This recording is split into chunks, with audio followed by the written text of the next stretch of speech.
One of the really things you got to focus on when making a fairway wood is make sure that it's going to perform well in all conditions. You know, it's a really versatile club. A lot of people hit it off the tee, you know, on a short hole, but it is a fairway wood. You got to be able to hit it off the fairway. One of the things that we really did a lot of research on, it seems like a simple concept, but the speed bevel along the front of the club.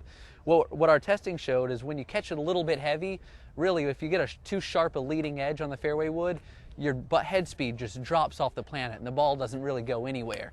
But with this speed bevel, it acts almost like bounce on a wedge, where it helps it to skid a little bit through the turf and retain that ball speed and get really good performance. I'm gonna hit right there. You're gonna get a face full of dirt. Yeah, you normally take a small divot, but that one really skidded across the turf really nicely. I've been using the MX 700 for a while, but I had to do a couple things to get it to look right and actually perform right for me in the bag.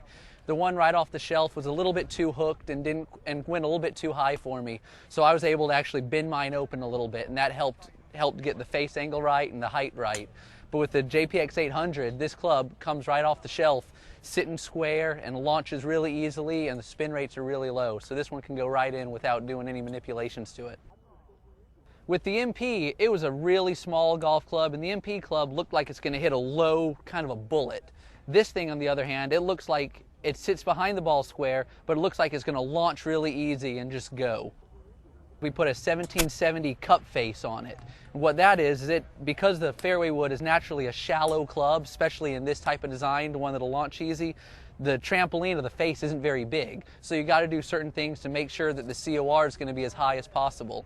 By using a special miraging steel cup face, we're able to essentially increase that trampoline and make the COR really big, and the ball just jumps off the face.